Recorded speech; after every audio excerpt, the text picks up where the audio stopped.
تبارك وتعالى في القرآن المجيد والفرقان الحميد. أعوذ بالله السميع العليم من الشيطان الرجيم. بسم الله الرحمن الرحيم. إن الشيطان لكم عدو فاتخذوه عدوا إنما يدعو حزبه ليكونوا من أصحاب السعير. تمام قسم کی تعریف، حمد و ثنا، کبریائی و بڑائی سب اللہ رب العالمین کی لائق و زیبا ہے، جس اللہ تبارک و تعالیٰ کی ذات نے اس کائنات کو وسیع و عریض بنایا اور اسے بے شمار و انگنت مخلوقات پیدا فرمائے اور ان میں ہم جیسے انسانوں کو اشرف المخلوقات و مسجود الملائکہ بنایا. درود و سلامتی ہو تمام انبیاء و رسول پر، خصوصاً میرے اور آپ کے نبی تاجدار مدینہ، شافی المحشر، تاقی کوثر، امام الانبیاء، خلیفۃ المسلمین، رحمۃ للعالمین جناب محمد رسول اللہ صلی اللہ علیہ وسلم پر کہ جنہوں نے دین حق و دین اسلام ہم تک پہنچایا. حاضرین جمعہ، ابھی خطبہ مسنونہ کے بعد میں نے آپ کے سامنے سورۃ فاطر کی ایک آیت پڑھی ہے جس کے اندر اللہ تبارک و تعالیٰ فرماتے ہیں ان الشیطان لکم عدو، بے شک شیطان تمہارا سب سے بڑا دشمن ہے، فاتخذوه عدوا، اور تم بھی شیطان کو اپنا دشمن بناؤ. انما يدعو حزبه ليكونوا من اصحاب السعير، وہ یہی کوشش کر رہا ہے، چاہتا یہی ہے کہ تم اس کی اتباع کرو تو تمہیں جہنم میں ڈال دے.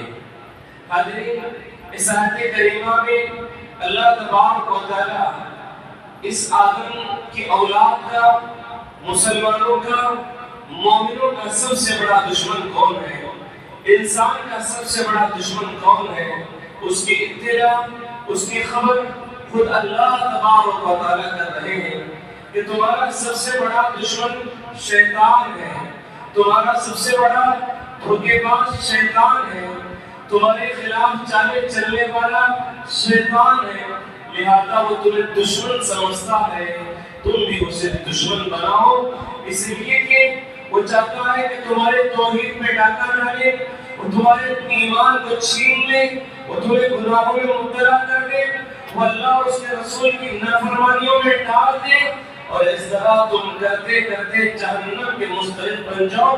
کہ اس کی کوشش، اس کا مقصد، اس کا ٹارگٹ اور اس کا گول ہے. لہذا ہم انسانوں کو چاہیے کہ اللہ تبارک و تعالیٰ جب دشمن کہا ہے تو شیطان کو دشمن بنانا چاہیے.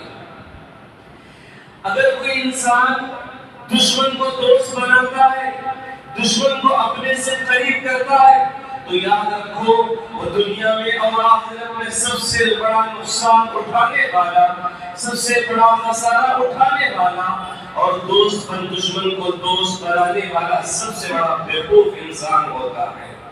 حاضرین، انسان کو معلوم ہے کہ اس کا دشمن شیطان ہے، اور وہ شیطان نے اپنے رب سے، رب العالمین سے مہلت مانگی ہے. ایک بل اس نے رکھی تھی اللہ کے سامنے، وہ بل پاس ہو چکی ہے. اس نے کہا ربی فانظرنی الی یوم یبعثون، اے میرے پروردگار مجھے قیامت تک کی مہلت دے دے. تو اللہ تبارک و تعالیٰ اس منظوری کو پاس کر دیا ہے، اس درخواست کو منظور کر لیا. اللہ تبارک و تعالیٰ اس بل کو پاس کر دیا، اسے قیامت تک مہلت دیا ہے. اور یہ کرنا کیا چاہتا ہے، اور یہ شیطان کرنا کیا چاہتا ہے؟ وہ اللہ سے بول کر آیا ہے کہ میں تیرے بندوں کو گمراہ کروں گا، تیرے بندوں کو قیامت تک گمراہ کرنے کی کوشش کروں گا.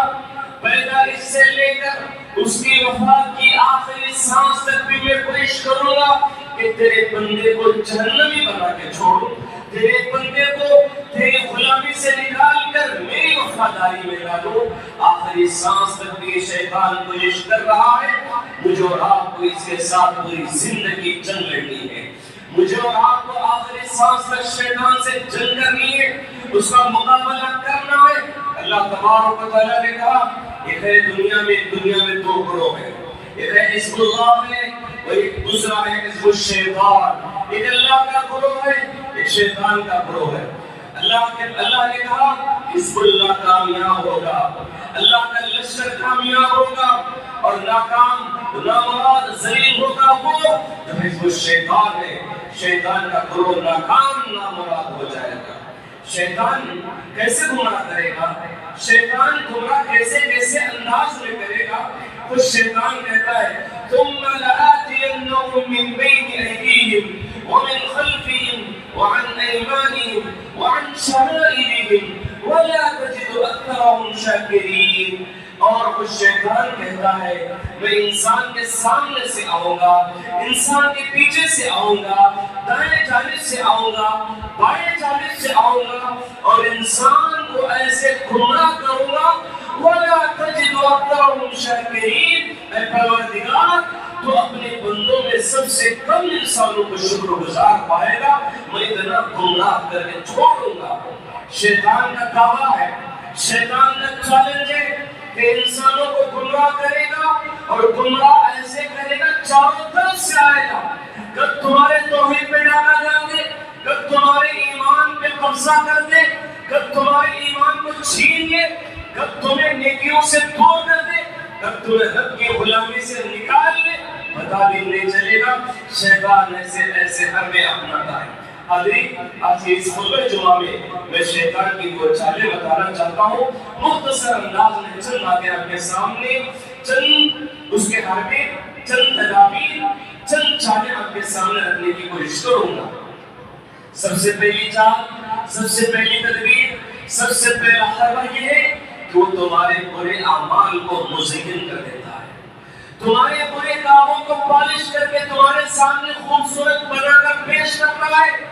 تم گناہ کر رہے ہو، تم رب کی نافرمانی کر رہے ہو، شریعت کے خلاف کر رہے ہو، لیکن شیطان ایسے کر کے دکھائے گا، اسے ایسا مزین کرے گا، ایسے پالش کرے گا، ایسا خوبصورت بنائے گا کہ تم سمجھو گے کہ میں اچھا عمل کر رہا ہوں۔ اللہ تعالیٰ نے کہا وَزَيَّنَ لَهُمُ الشَّيْطَانُ أَعْمَالَهُمْ، شیطان تمہارے لیے اعمال کو مزین کر کے دے دیتا ہے، سجا سور کے تمہارے سامنے رکھ دیتا ہے۔ یہ کام آسمان سے ہی شروع کر دو۔ اس کی سب سے پہلی چال، سب سے پہلی تدبیر جو ہوئی وہ اعمال کو مزین کرنے کا ہے، رب کی نافرمانیوں کو، رب کی منع کردہ چیزوں کو مزین کر کے سجا سور کے لوگوں کے سامنے پیش کرنا، یہ سب سے پہلا ٹارگٹ اور حربہ رہا ہے کہ آسمان کے اوپر سب سے پہلا کام کیا اس نے۔ جب اللہ تبارک و تعالیٰ آدم اور حوا کو جنت میں داخل کرنے کے بعد کہا کہ اے آدم اور حوا تم اس جنت میں ایک درخت کا پھل ہے وہ تم نہیں کھانا، اللہ تعالیٰ نے منع کر دیا تھا، لیکن شیطان ان کے پاس گیا اور آدم اور حوا کے درمیان یہ باتیں ڈالنے لگا، یہ ان کو بتانے لگا۔ کیا کہا؟ مَا نَهَاكُمَا رَبُّكُمَا عَنْ هَٰذِهِ الشَّجَرَةِ إِلَّا أَن تَكُونَا مَلَكَيْنِ أَوْ تَكُونَا مِنَ الْخَالِدِينَ۔ اے آدم اور حوا سن لو، اللہ تبارک و تعالیٰ جو تم کو پھل کھانے سے منع کیا ہے وہ پھل اس لیے کھانے سے منع کر رہا ہے اگر تم کھا لو گے تو تم فرشتے بن جاؤ گے، اگر تم کھا لو گے فرشتے بن جاؤ گے، یا تم جنت میں ہمیشہ ہمیشہ کی زندگی اپناؤ گے، یہ اللہ نہیں چاہتا ہے، اس لیے پھل کھانے سے منع کر دیا ہے۔ اگر تم پھل کھا لو گے فرشتے بن جاؤ گے، جنت کی زندگی ہمیشہ ہمیشہ مل جائے گی۔ اس نے اللہ کی نافرمانی کو خوبصورت انداز بنا کر دکھایا اور غلطی کر دی تو آدم اور حوا کو دونوں کو اور اس کے ساتھ شیطان ابلیس کو بھی دنیا میں بھیج دیا اللہ تبارک و تعالیٰ۔ حاضرین، اس شیطان کی سب سے پہلی چال رہی، سب سے پہلی تدبیر رہی، برے عمل کو مزین کر کے خوبصورت بنا کے پیش کرتا ہے۔ انسان گناہ کو گناہ ہی نہیں سمجھتا۔ دنیا میں دیکھیے، اس دنیا میں انسان اچھے اچھے نام دے کر، خوبصورت نام دے کر انسانوں کی نسل کشی کر رہے ہیں، انسانوں کو جان سے مار رہے ہیں، نسل کشی ہو رہی ہے۔ اللہ کے نبی صلی اللہ علیہ وسلم نے فرمایا تم شادی کرو کس سے؟ تزوج الودود الودود، اس عورت سے تم نکاح کرو جو تم سے زیادہ محبت کرنے والی ہو اور زیادہ بچے پیدا کرنے والی ہو، ایسی عورت سے تم نکاح کرو۔ لیکن آج کا دور کیا ہے؟ فیملی پلاننگ کے نام پر ایک بچہ ہو گیا آپریشن کرا لو، دو بچے ہو گئے آپریشن کرا لو. فیملی پلاننگ کے نام پر, اس خوبصورت ٹائٹل کے نام پر آج معصوم بچوں کی جانیں لی جا رہی ہیں. بچہ معصوم بچہ پیٹ میں ہوتا ہے, اس کو ختم کر دیا جاتا ہے. 2 سے زائد بچے اچھی بات نہیں, 1 سے زائد بچہ اچھی بات نہیں. یہ بہتر آپریشن کرانا یا بچے پیٹ میں ہوتے ہیں اسے قتل کر دینا, مار دینا. فیملی پلاننگ کے نام پر آج غلط کام کر رہے ہیں. بچوں کی جان خود ماں باپ لے رہے ہیں. لہذا یہ خوبصورت انداز پیش کرنے والا یہ شیطان ہے. انسان ٹخنے کے نیچے کپڑے پہنتا ہے, کیا ہے؟ فیشن کے نام پر, فیشن کے نام پر ٹخنے سے نیچے کپڑے پہنتا ہے. پھٹے ہوئے اچھے نئے لباس کو پھاڑ کر پہنتا ہے, پھٹے ہوئے لباس پہنتا ہے. کہتا ہے یہ تو آج کل کا فیشن ہے, ماڈرن زمانہ ہے. آج خواتین, نوجوان لڑکیاں خاص کپڑے پہنتی ہیں, نیم برہنہ لباس پہنتی ہیں, چست لباس پہنتی ہیں جس میں ان کا جسم ظاہر ہوتا ہے. لہذا پھر کیا ہے؟ یہ نیا ماڈرن کا کپڑا ہے, یہ آج کے دور کا فیشن ہے اور یہ نیا اسٹائل آیا ہے. لہذا اسٹائل کے نام پر, ماڈرن کے نام پر, فیشن کے نام پر آج پوری عریانیت, پوری فحاشیت ظاہر ہو رہی ہے. لہذا یہ شیطان کا عمل ہے, وہ تمہارے برے اعمال کو مزین کر کے دے رہا ہے, خوبصورت بنا کے دے رہا ہے. اللہ تعالیٰ نے کہا افمن زین له سوء عمله فرآه حسنا, کیا شیطان تمہارے عمل کو مزین کر کے دکھا دیا تو کیا تم سمجھنے لگے کہ اچھا عمل ہے, تم ہدایت یافتہ ہو؟ ہرگز نہیں ہو سکتا. اللہ نے اسے غلط کہا تو غلط ہی رہے گا. شیطان کے خوبصورت بنانے سے وہ کوئی اچھا عمل نہیں ہوتا. شیطان کی پہلی چال ہے, شیطان کی پہلی تدبیر ہے, شیطان کی پہلی کوشش ہے کہ انسان کو اس طرح گمراہ کرتا ہے. دوسری چیز, انسان کو وہ شرک میں مبتلا کرنا چاہتا ہے. انسان کو سب سے بڑا اس کا ٹارگٹ, سب سے بڑا حملہ, جو سب سے بڑا خطرناک چال چلتا ہے تو انسان کو مشرک بنانے کی کوشش کرتا ہے.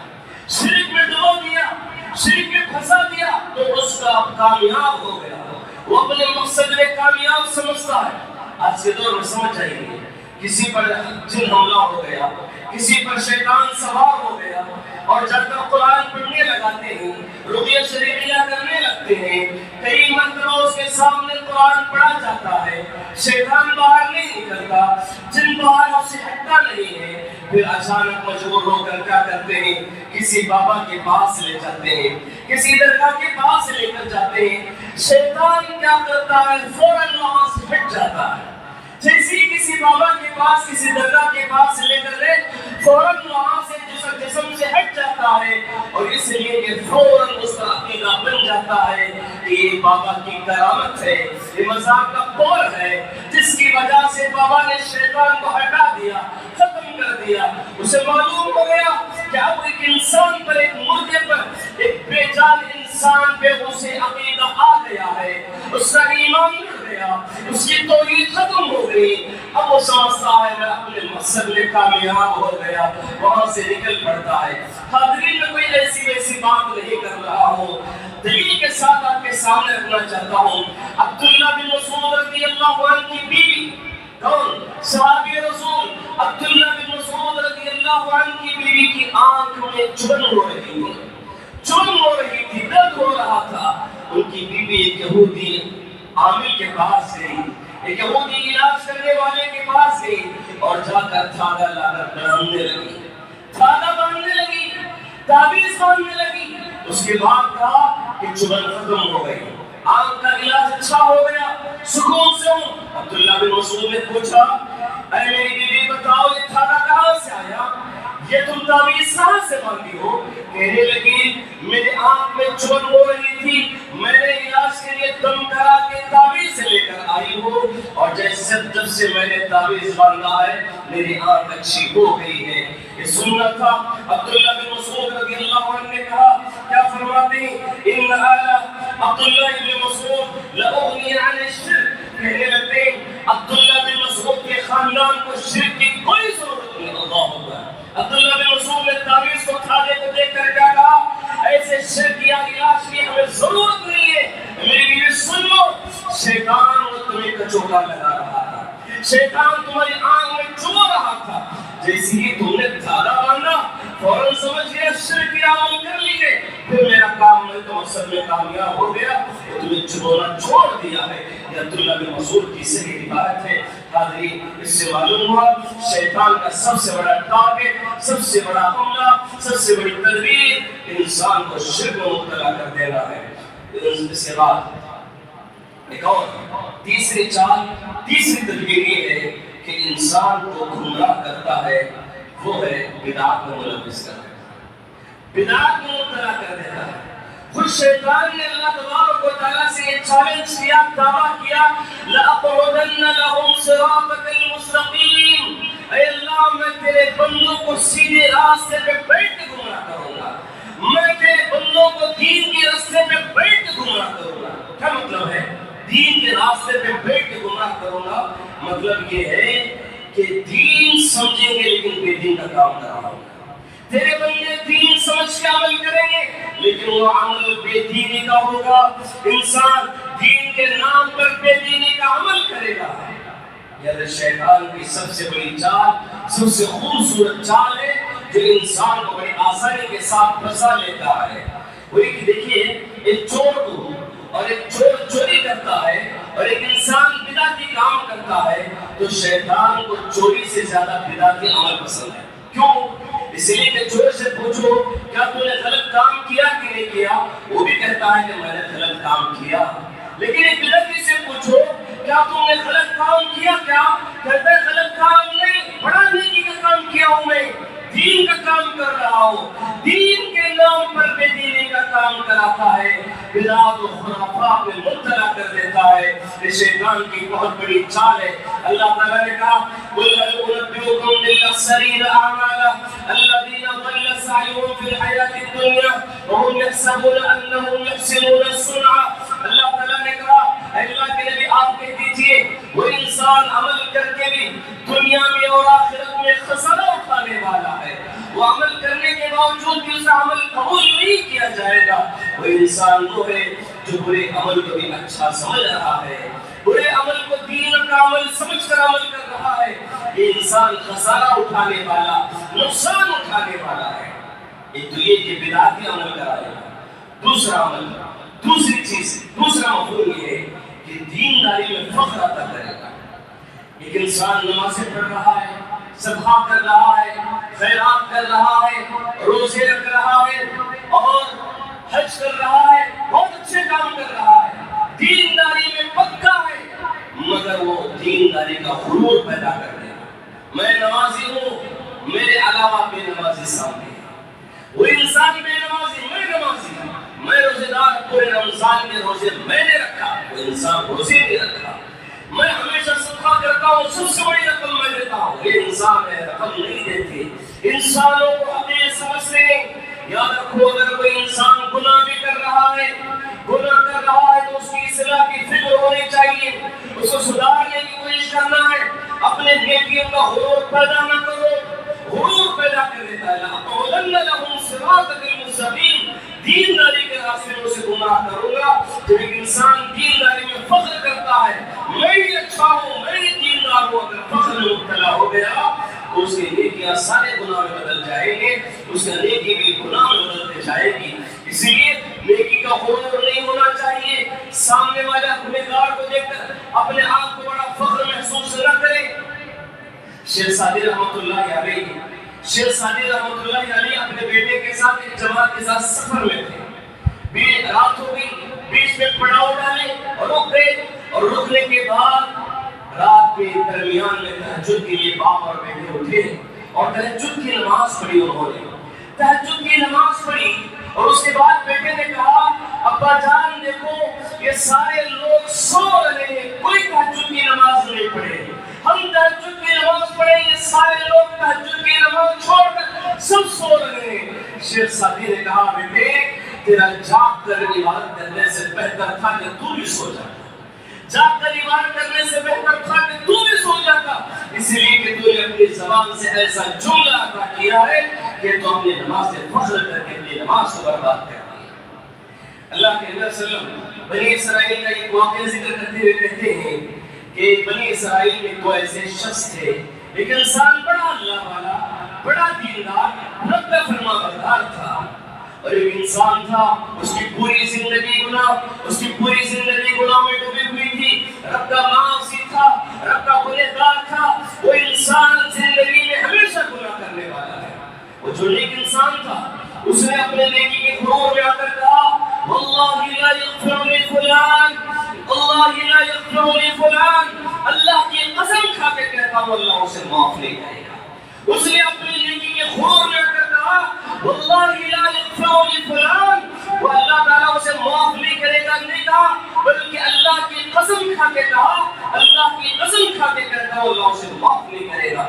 اللہ رب العالمین کو بڑا غصہ ہے۔ اس سے تو پہلی بات یہ ہے کہ نیکیوں کا غرور، نیکیوں کا گھمنڈ ہے، اور دوسرا میں معاف نہیں کروں گا اس طرح کہتا ہے، اور تیسری چیز ہے کہ میرے نام کی قسم بھی کھاتا ہے۔ تو اللہ تعالیٰ نے کہا اے انسان میں تیرے سارے عمل کو برباد کر دیتا ہوں، تو جہنم میں چلا جا۔ اور وہ انسان کو لے کر تیرے سارے گناہوں کو معاف کر دیتا ہوں، تو جنت میں چلا جا۔ اللہ تبارک و تعالیٰ گنہگار کو معاف کر کے جنت میں ڈال دیا، اور نیک انسان کو اس کے عمل کو برباد کر کے اسے جہنم میں ڈال دیتا ہے۔ لہذا اس شیطان کی سب سے بڑی چال ہے، سب سے بڑی تدبیر یہ ہے کہ انسان کو دینداری کے نام پر غرور پیدا کرنا، دینداری میں فخر پیدا کرا دینا، اور انسان کو برباد کر دیتا ہے اس کے اعمال کو۔ لہذا اس شیطان کی سب سے بڑی چال ہے، اس سے بچنا چاہیے۔ چھوٹی تدبیر، چھوٹی چال جو چلتا ہے وہ انسان کے دل میں وسوسے ڈال دیتا ہے، وسوسے ڈال دیتا ہے۔ وسوسے شیطان کو اللہ تعالیٰ بہت بڑا پاور دیا ہے، بہت بڑی طاقت دی ہے۔ لسان نبوت میں یہ الحدیث میں یہ الفاظ ذکر کیے ہیں ان الشیطان یجری مجری الدم، کہ شیطان کو اللہ تعالیٰ وہاں تک پہنچنے کی طاقت دی ہے جہاں تک انسان کا خون جس رگ میں پہنچتا ہے وہاں تک شیطان بھی پہنچ سکتا ہے۔ اللہ، یہ شیطان کو اللہ تعالیٰ نے طاقت دے دی ہے۔ وہ شیطان ہمارے رگوں میں جہاں خون جاتا ہے وہاں تک شیطان پہنچ سکتا ہے، اور شیطان پہنچ کر یہی وہ طاقت ہے جس کے ذریعے سے وہ انسان کے دل میں وسوسے ڈالتا ہے۔ وہ انسان تمہارے توحید کے سلسلے میں وسوسے ڈالتا ہے، تمہارے ایمان کے سلسلے میں وسوسے ڈالتا ہے، تمہارے دین کے سلسلے میں وسوسے ڈالتا ہے، تمہاری آخرت کے سلسلے میں وسوسے ڈالتا ہے۔ لہذا انسان کو بے شمار وسوسے ڈالتا ہے۔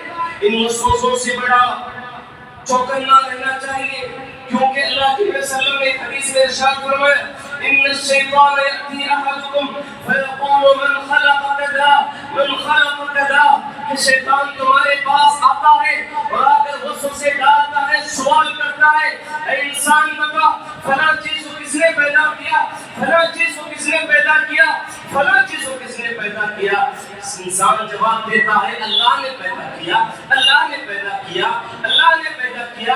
جب اسے جواب ملتا ہے، جب ہر چیز کو اللہ نے پیدا کیا ہے، من خلق اللہ من خلق ربک، تیرے اللہ کو کس نے پیدا کیا، اللہ کو کس نے پیدا کیا، یہ وسوسہ ڈال دیتا ہے اور انسان کو گمراہ کرنے اور انسان کو یہ توحید کو بگاڑنے، انسان کے ایمان کو لوٹنے کی کوشش کرتا ہے وسوسے کے ذریعے سے۔ اللہ کے نبی نے کہا جب یہ وسوسہ آ جائے تو رک جاؤ، اور اس کے بعد تم اعوذ باللہ من الشیطان الرجیم پڑھ کر بائیں جانب لیفٹ جانب 3 مرتبہ تھوک دو آہستہ سے۔ ایک اور روایت میں کہا گیا کہ تم یہ کہہ دو ایسا وسوسہ آئے آمنت باللہ، میں نے اللہ پہ ایمان لایا، اتنا کہہ کر تم خاموش ہو جاؤ۔ ایک اور روایت میں آتا ہے کہ سورۃ الاخلاص قل هو اللہ احد جیسی سورت پڑھ کر تم اپنے ایمان کو اپنے توحید کو بچانے کی فکر کرو۔ یہ انسان کو گمراہ کرتا ہے، اس کے عقیدے کو لوٹنے کی کوشش کرتا ہے وسوسوں کے ذریعے سے۔ ایک صحابی رسول پہلے نبی صلی اللہ علیہ وسلم کے پاس آتے ہیں اور آ کر کہنے لگتے ہیں اللہ کے نبی شیطان میرے اندر ایسے ایسے وسوسے ڈالتا ہے، میں اسے زبان میں لانا پسند نہیں کرتا، میں مر کر راکھ ہو جانا پسند کرتا ہوں، مٹی میں مل جانا پسند کرتا ہوں، لیکن ان وسوسوں کو زبان میں لانا پسند نہیں فرماتا۔ تو اللہ کے نبی صلی اللہ علیہ وسلم نے فرمایا اے میرے صحابی اللہ کا شکر بجا، اللہ کا شکر بجا لاؤ. شیطان صرف وسوسے ڈالنے کی طاقت رکھتا ہے اور اللہ تعالیٰ وسوسوں پہ گرفت نہیں کرتا, وسوسوں پہ پکڑ نہیں کرتا. ہاں وہی چیز تمہاری زبان پہ آ جائے, وہی چیز تم عزم کر لو اور عمل میں لا لو تو اللہ تعالیٰ پکڑنے والا ہے. لہذا اللہ تعالیٰ وسوسوں پہ گرفت نہیں کرتا. تم وسوسوں سے بچنے کی کوشش کرو, وسوسہ آئے تو وہ علاج کر لو. اہل علم فرماتے ہیں وسوسہ جب آتا ہے, وسوسہ آتا ہے تو بڑی اچھی بات بھی ہے. جیسے کہا کہ چور وہی ڈاکہ ڈالتا ہے, چور وہی چوری کرتا ہے جہاں پر اسے کچھ ملنے کی امید ہو. اسے شیطان کو معلوم ہے تمہارے اندر ایمان ہے, ایمان کی دولت ہے. اس ایمان کو لوٹنے کے لیے, اس ایمان پہ قبضہ کرنے کے لیے, اس ایمان کو چرانے کے لیے تمہارے پاس آیا ہے. وسوسے آتے ہیں تو سمجھو تمہارے اندر ایمان موجود ہے. لہذا شیطان کی سب سے بڑی چال, سب سے بڑی تدبیر وہ ہے انسانوں کو وسوسے کے ذریعے سے گمراہ کرنا چاہتا ہے. لہذا اس وسوسوں کو اپنی زبان پر نہ لائے اور عزم حوصلہ نہ بنا لے اور اس وسوسوں کو عملی جمع پہنانے کی کوشش نہ کرے. وسوسوں کی تدبیر سے بچنے کی کوشش کرے.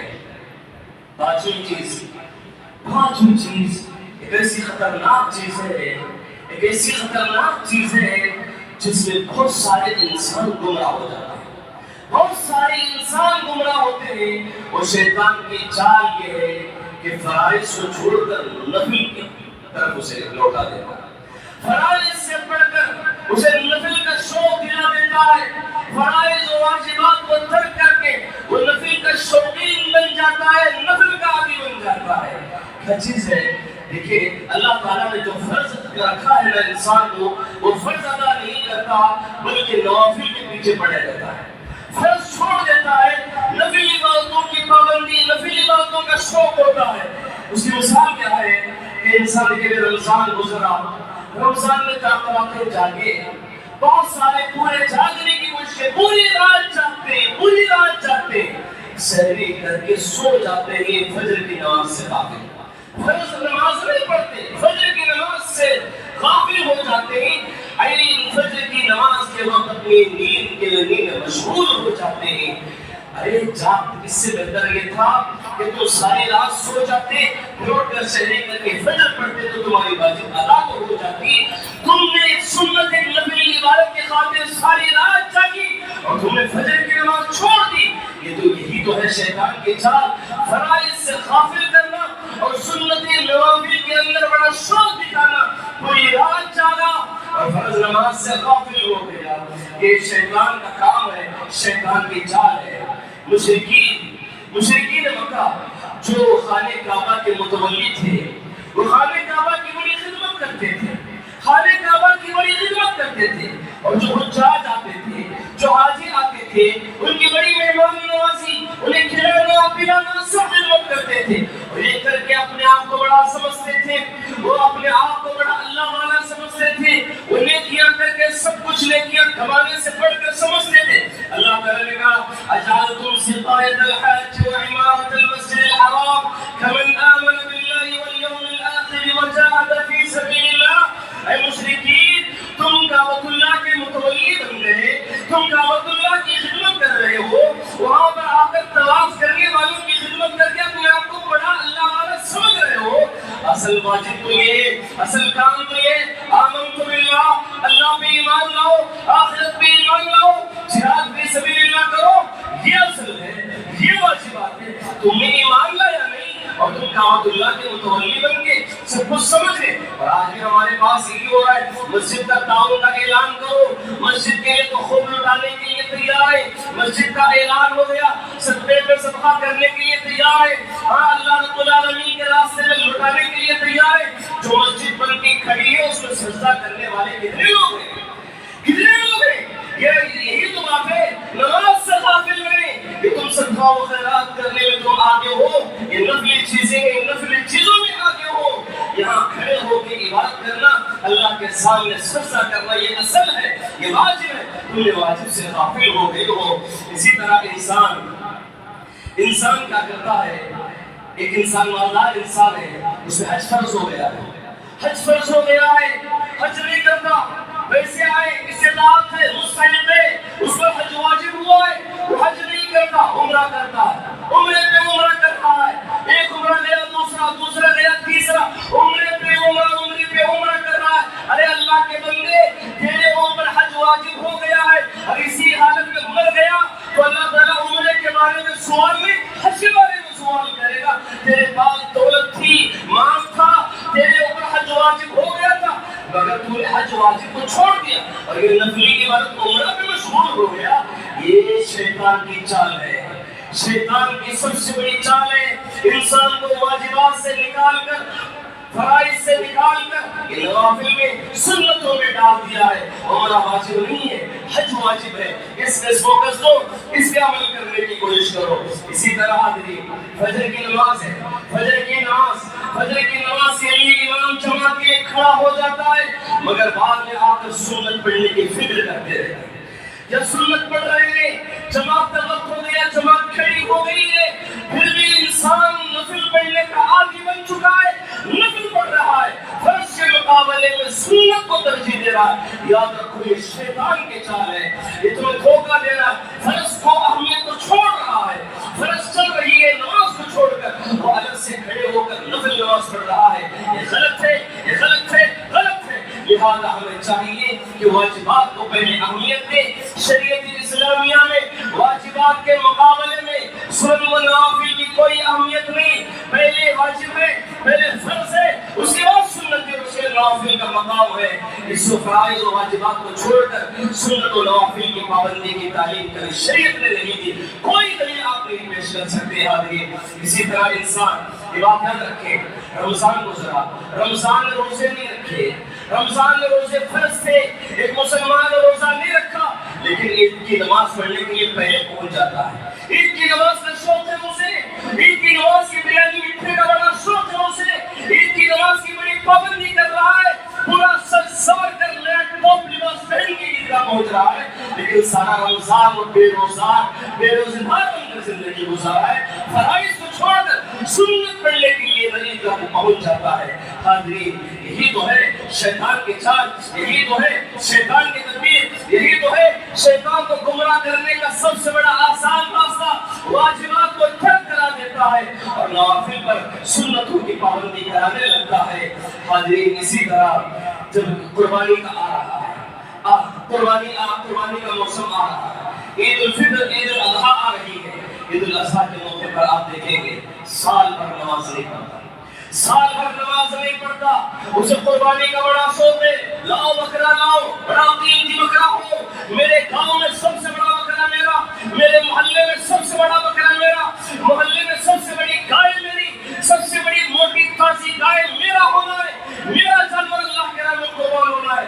ارے قربانی کرنے کا شوق تو رکھتے ہو، سال بھر نماز نہیں پڑھتے۔ یاد رکھو نماز فرض ہے، قربانی فرض نہیں ہے، قربانی فرض نہیں ہے اور قربانی کی کوئی فضیلت ہے بھی نہیں، لہذا یہ اللہ کا حکم ہے، بس اس حکم کے پیچھے تم چل رہے ہو، لہذا اور تم جو نماز فرض ہے سال بھر کی نماز سے غافل ہو۔ اللہ کی عدالت میں بے نمازیوں کا کیس چل رہا ہے، اللہ کی عدالت میں بے نمازیوں کا کیس چل رہا ہے، اللہ تبارک و تعالیٰ کے عدالت میں کیس چل رہا ہے۔ یہ کافر ہے، یہ مشرک ہے، بے نمازی، اور جو بے نمازی ہو کر قربانی پیش کرتا ہے اس کی قربانی قبول نہیں کی جائے گی، نہیں کی جائے گی، نہیں کی جائے گی۔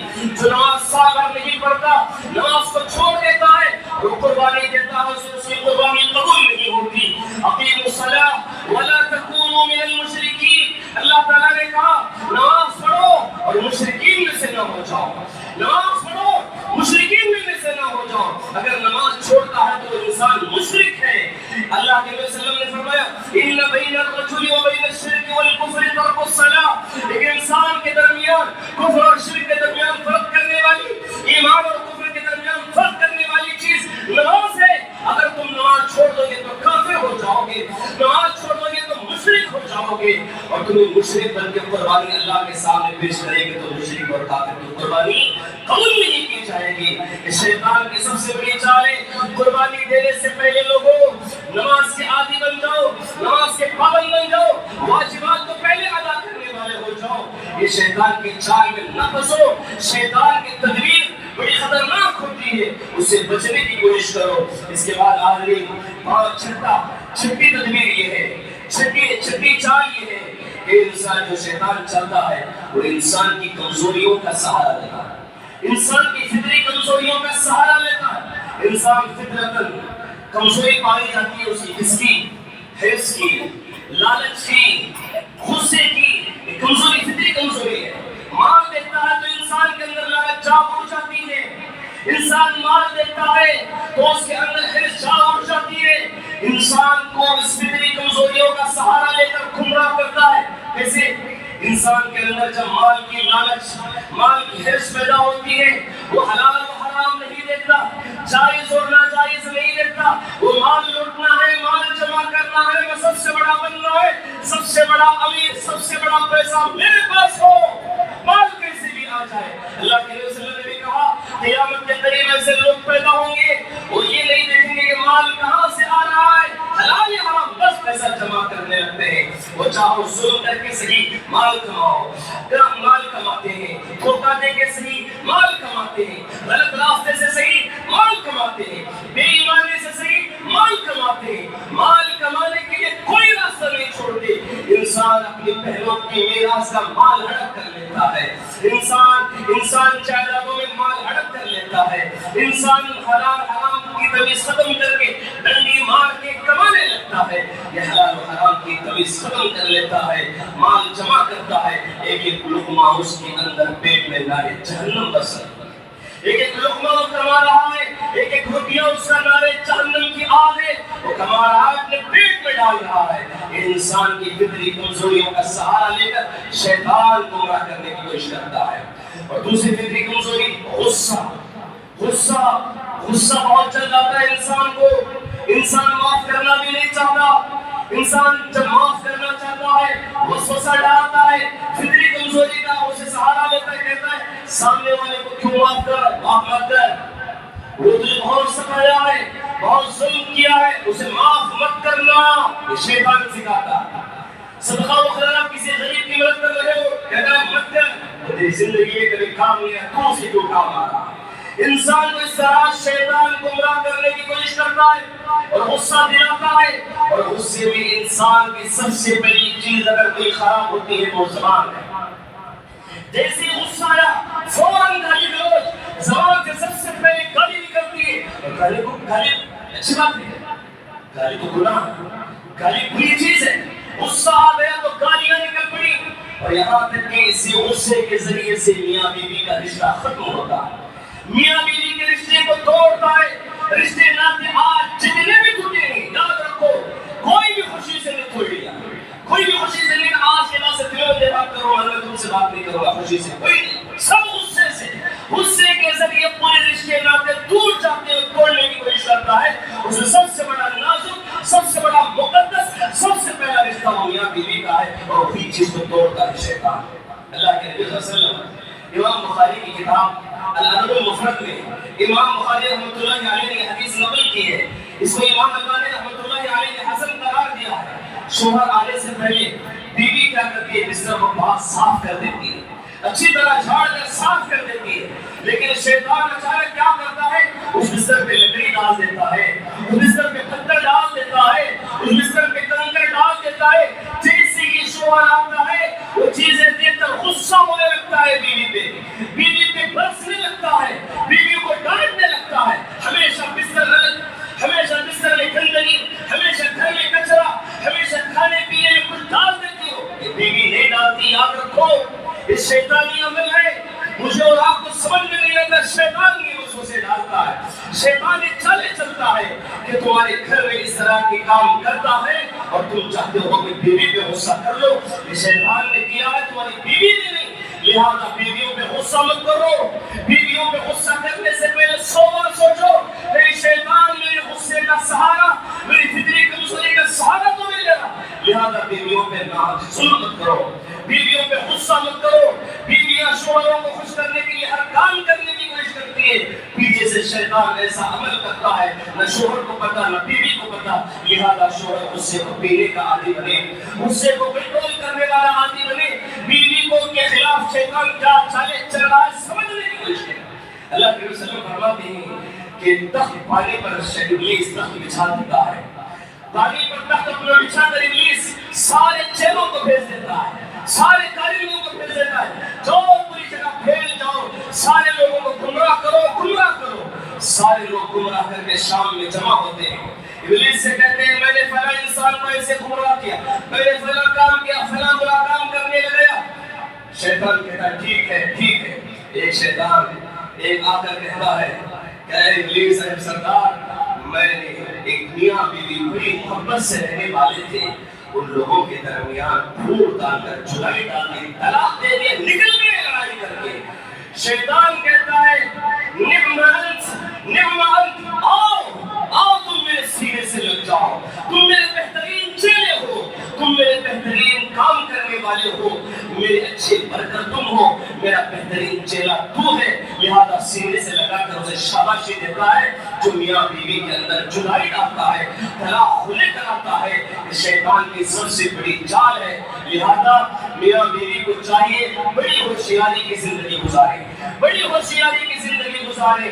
میاں بیوی کا رشتہ بڑا نازک ہے، آسمان میں بننے والا سب سے پہلا رشتہ یہ میاں بیوی کا رشتہ ہے۔ اس مقدس رشتے کو ختم کرنے کی چال شیطان کی ہے، اس سے بچو اور سمجھو اور اپنی میاں بیوی کے نازک رشتے کو سنبھال کے چلو۔ شیطان تمہارے درمیان وسوسے ڈالتا ہے، شیطان تمہارے درمیان برائیاں ڈالتا ہے، شیطان تمہارے درمیان چرائی ڈالنے کے لیے ہر ممکن کوشش کرتا ہے۔